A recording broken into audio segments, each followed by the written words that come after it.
त्या भुवनेश्वरीनं तुला तिच्या हातचं खेळणं बनवलंय. तिचं प्रेम माया सगळं झूट आहे. नालायक नीच हलकट पाहिजे. ऐकून घेतला तर एक शब्द बोला ना.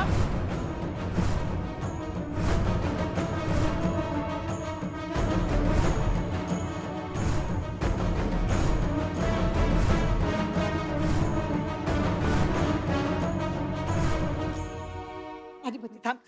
मी सोडत नसतो मी आज. अरे माझी शपथ आहे तुला. थांब दुर्गे. अगं नुसती उभी काय? जा याला खोलीत घेऊन जा. अधिपती चला. थांब जरा. तुम्ही परत जर आई साहेबांविषयी काय बोलला ना, आजी आज तू तीच म्हणता मी गप बसलोय बरं काय. आणि ज्या बाईला बोलला होत होता ना, त्याच बाईच्या खुर्चीने आत्ता बी आधार दिलाय तुम्हाला, एवढं ध्यानात ठेवा. लय बोलला येऊ माणूस आज.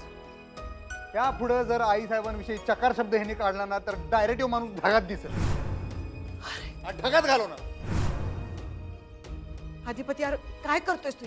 वडील आहेत तुझं ते. होय वडील आहे मग काय डोक्यावर घेऊन नाचू या माणसाला. बाप आहे म्हणून आत्ता पत्र जिता आहे, नाहीतर तू आत्ता आली. तुला माहित नाही काय गेरळ लोक तुझा माणूस. जे खरं आहे ना मी तेच बोललोय. त्या भुवनेश्वरीमुळे अनर्थ घडला या घरात. पाहिलंच का ते? हा मोठे मालक काय म्हणले का ताईमुळं तुझ्या पोरीमुळं अनर्थ घडायले तिथं.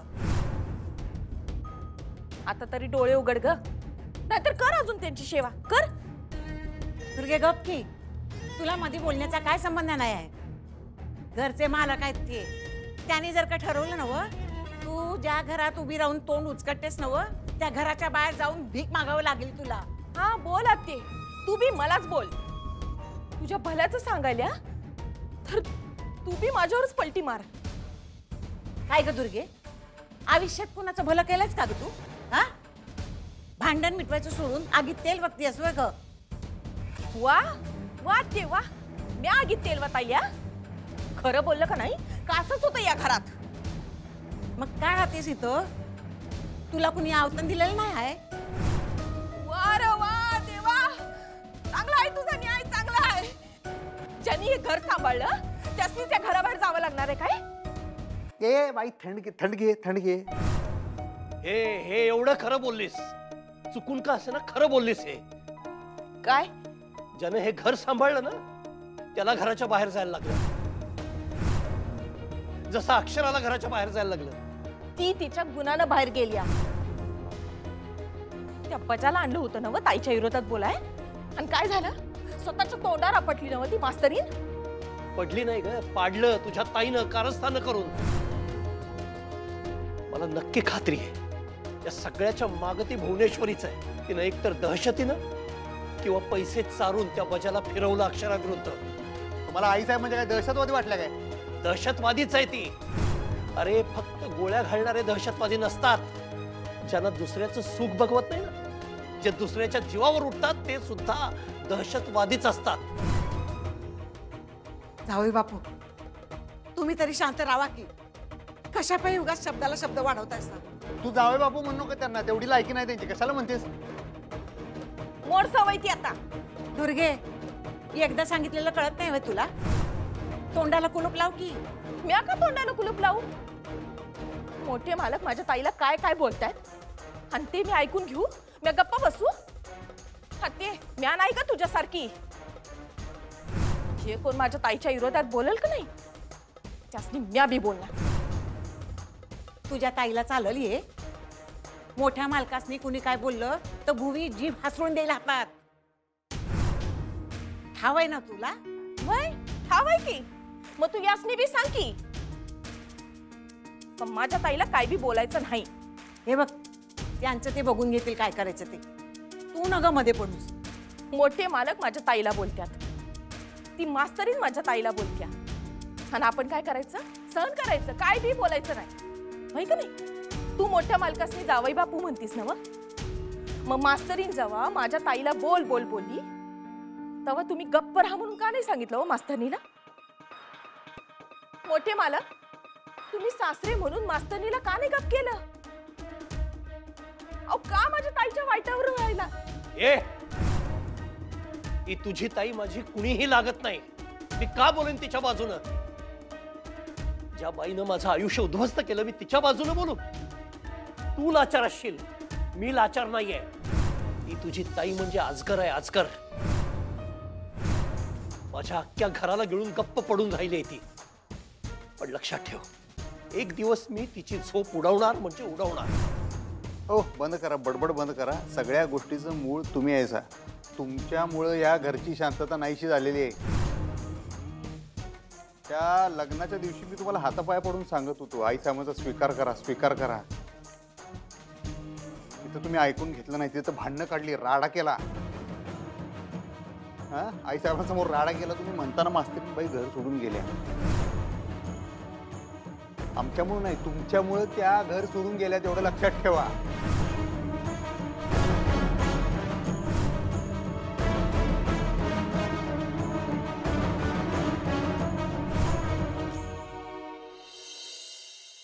तुमचं हे बोलणं मी खपवून घेणार नाही. ओ सुनबाई, आता तर कुठं सुरुवात झाल्या. खरं सांगू का सुनबाई, तुमची पात्रता काय आहे हेच दाखवायला आम्ही इथं आलतो. म्हणजे तुम्ही आमचं लग्न मोडलं, चार चौकात आम्हाला आमची पात्रता दाखवली. नाही नाही ते बोललात. आमची प्रतिष्ठा, आमचा मान धुळीत मिळवलं.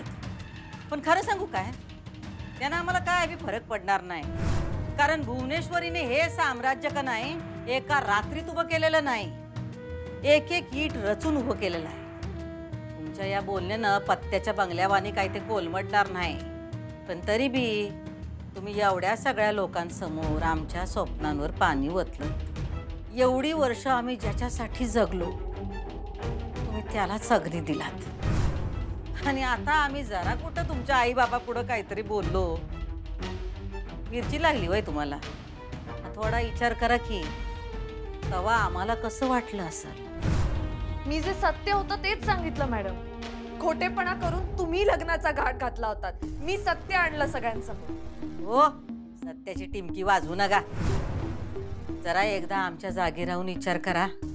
तुमचं सत्य आमच्या वास्तवापेक्षा ठेंगणं वाटलं असतं तुम्हासनी. आयुष्य वेचलो आम्ही त्या घरासाठी, त्या घरातल्या माणसांसाठी. पण त्यांनी काय केलं, भाजीतला कढीपत्ता काढावा तसं आम्हाला येचलं आणि बाजूला केलं. काय चूक होती हो आमची, सांगा की. हा, काय चूक होती? आम्ही प्रेम केलं ही आमची चूक होती? आम्ही बी शेळीच होतो की. पण यांनी आम्हाला वाघीण बनाया भाग पाडलं. वास्तवात जगता आलं पाहिजे सुनबाई. तुम्ही का नाही सत्याला कवटाळून बसलाय. काय झालं? हा, तुमच्या सत्यामुळेच तर तुम्ही आज इथं आहेसा, तुमच्या माहेरला. पण मॅडम सत्य. लई खड्डा खणत बसला नसतात आज तुम्ही सूर्यवंशींच्या घरात असतात. आम्हाला नडलात, पण भोगाय कुणाला लागतंय? तुम्हालाच नव. त्याच्यावर तुमचं लई प्रेम आहे, त्याच तुमच्या नवऱ्यानं तुम्हाला घराबाहेर जायला सांगितलं. हे काय बरोबर नव नाही का? आमच्या नात्यात दुरावा जरी आलेला असला मॅडम, तरी अंतर आलेलं नाहीये. अधिपतींनी मला तुमच्यामुळे घराबाहेर काढलं. कुणामुळं का होईना एकदाच्या तुम्ही त्या घराबाहेर पडलात. कायमची नाही. लवकरच येईन मी घरी परत. हो, पण अधिपतीने तुम्हाला घरला बोलिवलं पाहिजे का नाही?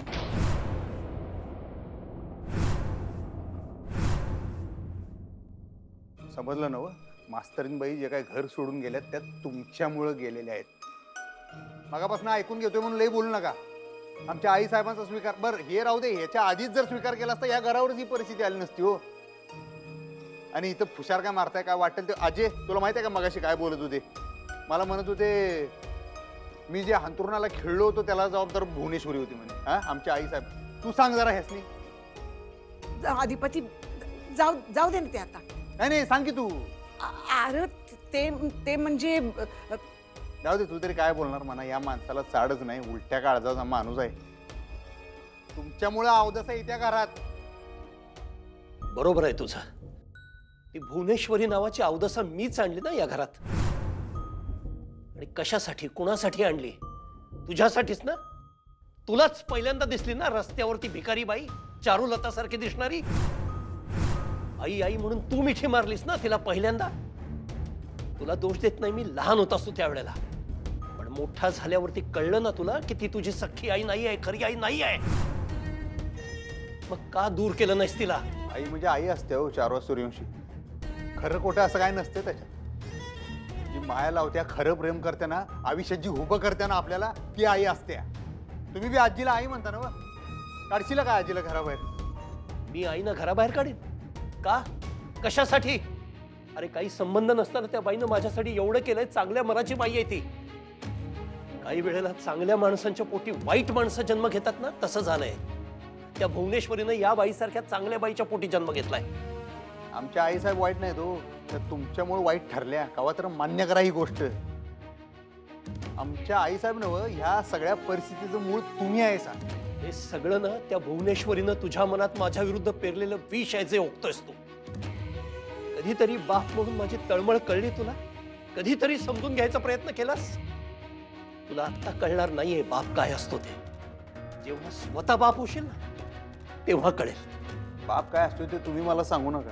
आणि मी जेव्हा बाप होईन ना, तेव्हा तुमच्यासारखा बाप तर नक्कीच होणार नाही, एवढं गॅरंटी देऊन सांगतो तुम्हाला. त्या चारूला तर मॅडमचा अपघात झाला, त्याच्यानंतर गळा काढून बसला. माझी चारू गेली, माझी बायको गेली म्हणून. आमच्याकडे काही लक्षच दिलं नाही हो तुम्ही. तुमचंच दुःख तुम्हाला पूर्ण झालं. त्याच्यानंतर काय पैसे कमवायचे मागा लागला, बिझनेस करायला लागला. बाप म्हणून जर तवा माया दिली असती ना आम्हाला, तर हे चित्र आत्ता बघायला मिळालं नसतं. आई बघितलं काय बोलतोय? माझा सख्खा मुलगा बोलतोय. हे सगळं मी केलं ते कुणासाठी केलं? अरे तुझ्यासाठी केलं ना. त्या बाईला मी घरात आणलं ते तुझ्यासाठी आणलं ना. आणि माझी बायको गेल्यानंतर, माझी चारू गेल्यानंतर मी 4 दिवस दुःखात बुडालो, तर हा ऐकून दाखवतोय मला. बसता अश्रू ढाळत. आणि आई मी याच्याच भविष्यासाठी व्यवसाय उभा करत होतो ना. याच्या भविष्यासाठी मी माझा वर्तमान खर्च घातला. आणि हा आज माझ्या भूतकाळावर ताशेरे ओढतोय. आणि अधिपती एक गोष्ट लक्षात ठेव, माझ्या बायकोवर, माझ्या चारूवर माझं प्रेम होतं आणि तिच्यावरच माझं प्रेम राहील. या अशा 56 भुवनेश्वरी सारख्या बायका आल्या मला बोलवायला, तरी मी फक्त माझ्या चारूवर प्रेम करत राहील. या असल्या बायकांना हाकलून द्यायला मी समर्थ आहे. आणखी एक, तू माझ्यासारखा नाहीयेस. तू माझ्यासारखा अजिबात नाहीयेस. इतकी वर्ष झाली माझी चारू जाऊन, मी आज सुद्धा तिला एक क्षण विसरलेलो नाहीये. आज सुद्धा ती माझ्या समोर उभी आहे असं समजून मी तिच्याशी बोलतो. माझ्या मनातलं सगळं तिच्यापाशी बोलतो. तू काय करतोस रे? काय केलंस तू? स्वतःच्या बायकोला हाताला धरून घराच्या बाहेर काढतोस तू आणि वर म्हणतोस की माझं मास्तरीन बाईवर लई प्रेम आहे. अरे खोट आहे, सगळं सगळं खोट आहे. तिच्यावर जरा जरी प्रेम असतं ना तुझं, तर तिला घराच्या बाहेर जाऊ दिलं नसतंस तू. आणि ती घराच्या बाहेर गेली तर तिला जाऊन परत घेऊन आला असतास. त्यातलं काही करत नाहीस तू. फक्त आई साहेब, आई साहेब, आई साहेब. माझा मुलगा नाही आहेस तू, तर त्या भुवनेश्वरीचा मुलगा आहेस. तिच्यासारखाच खोटा. हायच मग मी आमच्या आई साहेबांचा लेख. ते असं भडभड बोलून डोळ्यात अश्रू आणून ना, तुम्ही दुसऱ्यांच्या डोळ्यात धूळफेक करू शकता, माझ्या डोळ्यात नाही. चारू सूर्यवंशी. आणि तुमच्या या असल्या वागण्यामुळेच आमच्या आई साहेबांनी कवाच सवाशीन म्हणून राहता आलेलं नाहीये. एकदाच जर तुम्ही आई साहेबांच्या गळ्यात डोरलं बांधलं असतं ना, तर आज या घरात शांती असती आणि आमच्या मास्तरीन बाई ह्या घरात असते आत्ता. तुम्हाला वाटेल ते बोल. सगळ्या गोष्टींना मला जबाबदार धर, पण सगळ्या गोष्टी मिक्स करू नकोस, एकत्र करू नकोस. किमान तू तुझ्या संसाराचा विचार कर. अधिपती, अजून सुद्धा वेळ गेलेली नाहीये. अक्षराला या घरात परत घेऊन ये. मी पुन्हा पुन्हा सांगतोय तुला. अरे आपल्या बायकोला बाहेरचा रस्ता दाखवलास तू, घराच्या बाहेरचा असं सांगितलंस. हे केलं नसतंस ना, तर अक्षरा आज इथे घरात असते. स्वतःच्या मर्जीने गेल्यात घरावर. अरे कारस्थान करून भुवनेश्वरीनं तुझ्या करवी तिला बाहेर काढलंय, हे तुला कळत नाहीये. ती स्वतः कधीच वाईट होत नाही रे, अशीच आहे ती. मी आई साहेबांविषयी बोलणं कधी थांबवणार आहे? जावई बापू, अहो तुम्ही तरी शांत राहा की. अहो हात जोडतो मी तुमच्या पुढे. अधिपती, अरे काय चाललंय तुझं? अरे चल, तू तुझ्या खोलीत चल, मिटव ही भांडण. मला काय हाऊस नाही संघ भांडायची. या आई साहेबांनी कसं बोलतात बघ. परत जर बोला ना आई साहेबांना, मी घरात बाहेर काढून सांगतो. अरे तू चल. काढ, मला घराच्या बाहेर काढ, पण त्या मुलीला या घरात घेऊन ये. अधिपती लक्षात ठेव, अक्षरा जर घरात आली तरच तुझं भलं आहे. तुम्ही काही करा मॅडम, काहीही म्हणा, मला खात्री अधिपती स्वतः मला घरी परत घेऊन जाते. ते तसं करत नाहीत म्हणून तर आम्ही इथं आलोय ना. व चला सुनबाई. तुमची सत्याची थेर ठेवा आता बाजूला आणि चला घरला चला.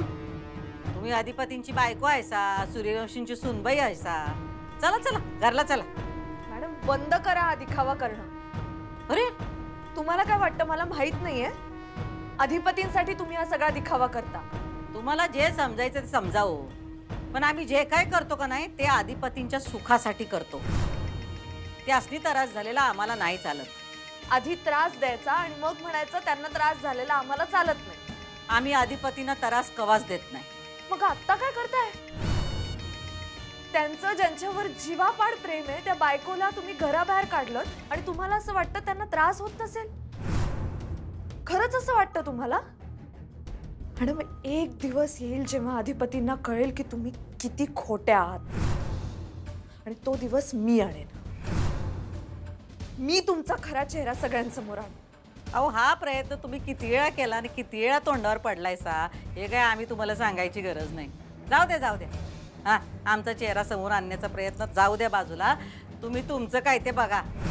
म्हणजे तुम्हाला खात्री आहे ना व अधिपती तुम्हाला स्वतःहून घरला परत घेऊन जातील म्हणून? हो, मला 100% खात्री आहे अधिपती स्वतः मला घरी घेऊन जातील. कळलं तुम्हाला? ये बस बस जरा शांत. सगळे आमच्याच नशिबाला आल्यात. ह्यो माणूस का या घरात आहे मला कळत नाही बघा आजी. कवा कवा ना मला स्वतःचाच राग येतो की का मी ह्याच्या पोटी जन्म घेतला. उलट्या काळजाचा माणूस. रोजक्याला तर आजारी होते ते बरं होते, अंतरुणाला खेळून होते, गप तरी बसत होते. आता बोलायला लागला म्हणजे बोलका पोपट एवढा कानातनं रक्त येते आजे. एवढं बाड बाड बाड बाड करते ती. हे आमच्या आईसाहेबांनी जर मला ताकीद दिली नसती ना की ह्या माणसाला काय करू नको म्हणून, आणि ह्यो जर आमचा बाप नसताना आत्तापासून मी कुठल्या तरी आश्रमात पाठवला असता. शांत हो की जरा. अरे नग असं बोलूस, वडीलच तुझं ते. काय नाही वडील बिडील काय नाही, ते म्हणतात ते खरं नाग आहे नाग, बाकी काय नाही. आता आजारपणाची काट टाकल्या तर फुतकारतात. गप की गप जरा. मला ठाव आहे तुझं त्यांच्याबद्दलचं मत काय बदलणार नाही, पण ते समजा सोड. जावई बापूंचं सुनबाई बद्दलचं म्हणणं आहे नव ते खरं आहे बघ. सुनबाईला घरी परत घेऊन ये. मास्तरीन माझी पण चूक झाली का आजी? अरे कोण चूक कोण बरोबर हे ठरवायची वेळ नाही आहे आता. हे बघ तुमच्या दोघांचा संसार सांभाळायची वेळ आहे आता. आता जर काही येळ घालवशील नव तर हातचं नातं बी घालवशील बघ. नातंच सुनबाईला घरी परत घेऊन ये. जाऊ दे सोड, ह्यो विषय आपण नंतर बोलूया. पहिल्यांदा तू ते 4 वर्ष सूर्यवंशीला म्हणून तोंड बंद ठेव. त्याच्या वागण्यामुळे सगळं झालेलं या फळाला आले माहिती आहे ना. स्वतः बी मरत नाही, आम्हाला बी नीट जगू देत नाही. अरे नगर ना अशी चिडचिड करू. शांत राहा बघू. मी बोलते त्यांच्याशी. बरं तुझ्यासाठी काय चहा कापी आणू काय? काय नको मला, काय नको काय. अरे घे थोडं जरा तरतरी येईल. मला चहा पाजण्यापेक्षा त्याला जरासं विष पाज, एक पावशेरभर. अरे काय भरल्या घरात काय बोलतेस तू? मग काय करू, त्या माणसाचा विषय निघाला की माझं असं होतंय. मला काय भान राहत नाही मी काय बोलतोय आणि काय वागतोय. जाऊ दे आपण हे विषय बंद करूया. माझं डोसकं आधीच फिरलंय. मी काय तर उगाच फालतू बडबडणार, तुला ऐकून घ्यायला लागणार. तू जा. माझा काय तुझ्यावर राग नाही बाई माझी. तुझा खंदी कार्यकर्ती, मी जरा एकटा थांबतोय. तुझा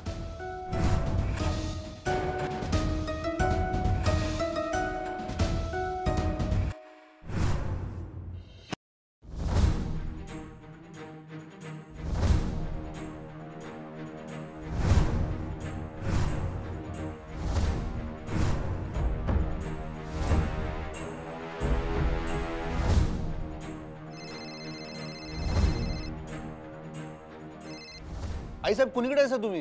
अहो सकाळ जर उडका लावले अख्ख्या घरभर तुम्हाला. हाय कुणीकडे तुम्ही? फोन मी उचलून झालाय सा.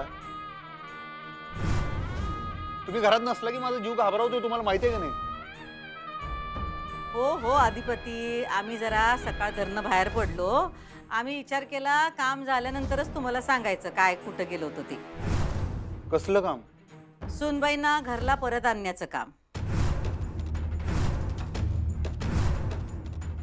तुम्ही कुणीकडे आहे तुम्ही? आम्ही सुनबाईंच्या घरला आलोय. काय तुम्ही गेला पण तिकडं मास्तरीनबाईंच्या घरी? होय. कशाला? अहो कशाला काय, सुनबाईंना घरला परत आणायला न गो. आम्ही तुम्हाला म्हणलं होतं ना का तसं. आपण लगेच तुम्ही गेला पण कशाला तुम्ही हातापाय पडायला गेला हो?